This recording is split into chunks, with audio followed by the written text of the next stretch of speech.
berfoya-foya, kemudian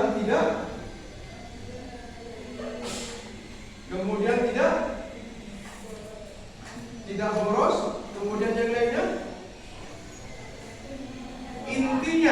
Intinya harta yang Allah berikan kepada manusia itu tidak untuk berfoya-foya.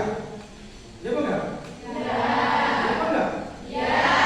Tapi saya kritik sedikit untuk Indramayu. Untuk Indramayu itu ketika ada orang kaya atau berada sedikit itu berfoya-foyanya minta ampun. Contoh, ketika hajatan atau sunatan atau pernikahan, ketika ngundang singa depok dan sebagainya, ketika ngundang singa depok, apakah itu tidak berfoya-foya? Sangat berfoya-foya, apalagi identik dengan sawer, identik dengan mabuk dan sebagainya. Bukankah itu yang dilarang oleh agama? Bukankah itu yang dilarang oleh agama? Coba di antara kalian siapa yang suka ikut dalam singa depok?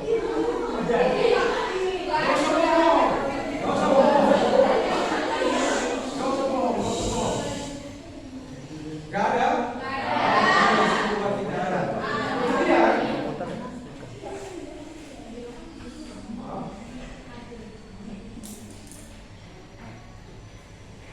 Kemudian sekarang tentang riya.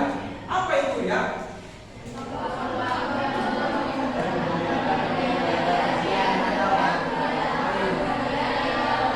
Oke. Riya itu adalah intinya daripada riya itu pengen dipuji oleh orang lain. Ya, kata orang Jawa carno. Kemudian kata orang Jawa lagi caper, cari perhatian. Dalam Islam hal seperti itu dilarang. Kenapa dilarang? Karena berbuat seperti itu sia-sia, tidak akan mendapat pahala. Kalau kita pengen niat pahala, ya, kita niat pahala, dapat pahala, kita harus melaksanakan dengan karena Allah, bukan karena orang lain. Kalau kita melaksanakan sesuatu karena orang lain, berarti kita tidak akan mendapatkan apa-apa. Kata Rasulullah dalam hadisnya tentang riya, inna akhwafa ma akhafu alaikum asyirkul asghar. Yang paling saya takutkan kepada hamba-Ku, kata Rasulullah, apa? Yang paling saya takutkan, kata Rasulullah, terhadap hamba-Ku itu adalah syirik kecil. Apa itu syirik kecil? Syirik kecil itu adalah riya, yakni ingin dipuji oleh orang lain. Paham tentang riya? Paham tentang riya? Yang kedua sum'ah. Apa itu sum'ah?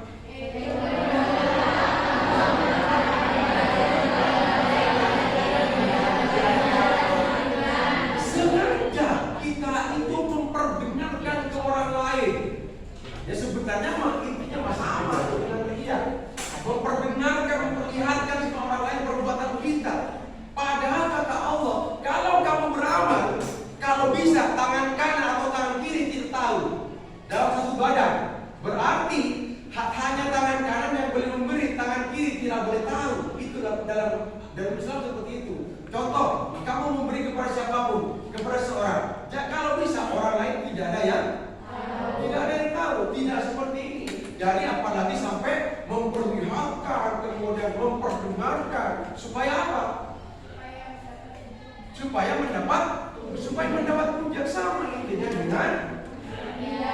intinya dengan hanya beda kelakuan. Kalau ini memperlihatkan, kalau ini memperdengarkan, kalau seperti apa tadi? Kalau dia seperti apa? Caper atau cari perhatian, kemudian canggung dan sebagainya. Itulah. Kemudian berikutnya, takabur. Apa itu takabur?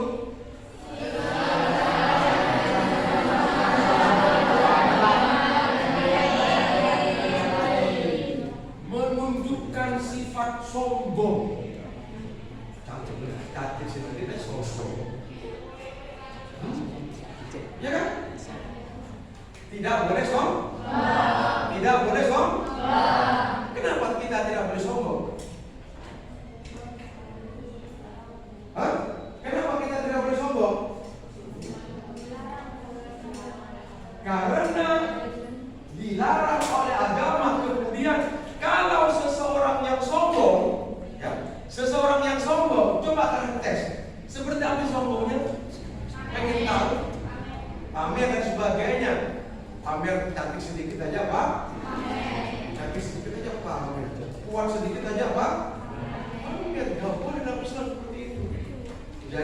Hindarilah sifat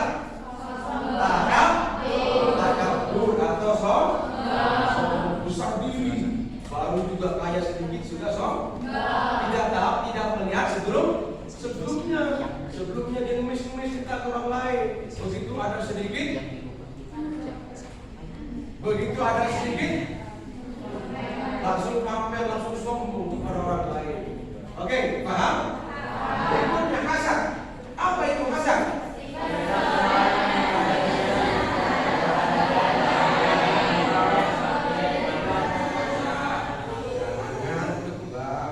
Kenapa ngantuk? Ya, itu apa itu hasad? Apa itu ya hasad?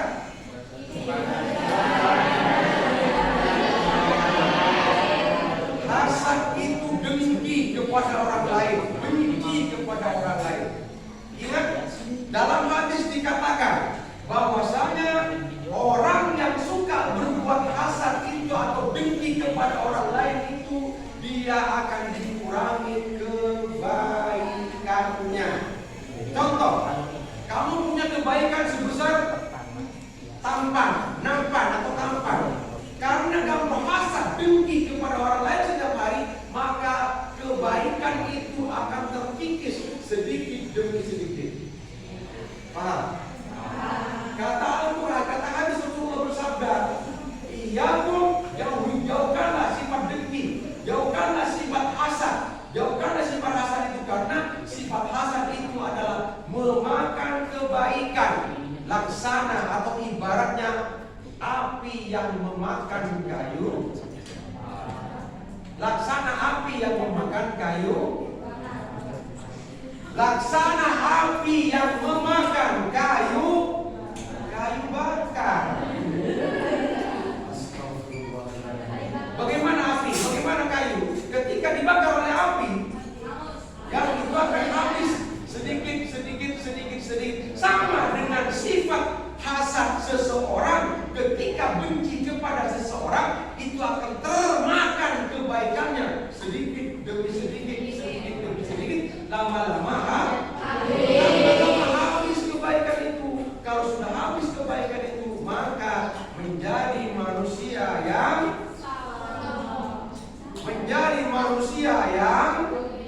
yang sengsara dan akan masuk ke kata Rasulullah, hindarilah sifat dengki dan benci itu kepada seorang, karena sifat dengki atau benci kepada seorang itu adalah memakan kebaikan, ibarat api yang memakan kayu.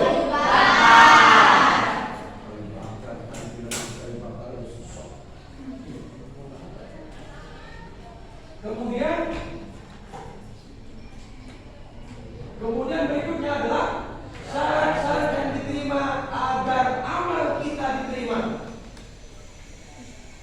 Agar amal kita diterima. Bagaimana caranya? Bagaimana beramal berlandaskan ilmu itu? Apakah kalau orang bodoh gak boleh beramal? Boleh. Nah, kemudian caranya bagaimana? Ini kan beramal dengan landasan ilmu.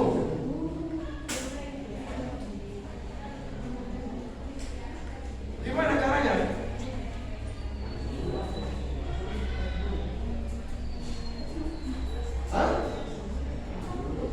Beramal dengan landasan ilmu berarti kalau pengen amal kita ataupun amal kita diterima oleh Allah, maka harus dengan berlandaskan ilmu dan iman. Ya enggak? Kemudian yang kedua, berniat ikhlas karena Allah. Tadi tidak karena orang lain, tapi berniat karena Allah. Kemudian yang ketiga, melakukan dengan sabar dan ikhlas. Jangan kasih orang dengan sambil marah, tapi sabar. Mengasihi orang itu dengan senyum, tidak dengan malu dan sebagainya. Paham? Paham? Jadi syarat diterimanya amal itu ada tiga. Yang pertama adalah dengan kemudian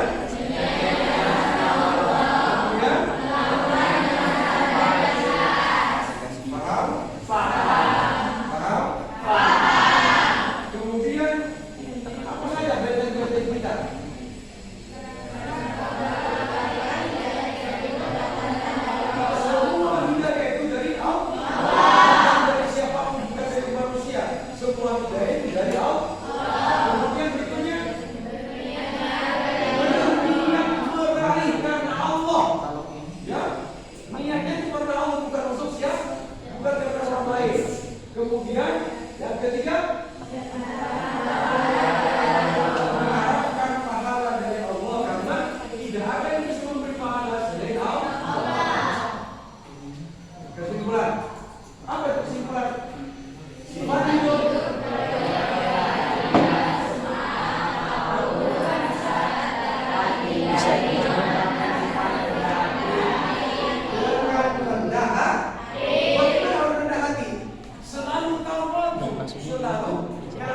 bukan berarti kalah untuk kalah, tapi mengalah dengan orang lain, tapi bukan berarti untuk kalah, tapi mengalah untuk demi kebaikan. Paham? Ada pertanyaan? Ada pertanyaan? Oke? Ria itu pengen dipuji orang lain.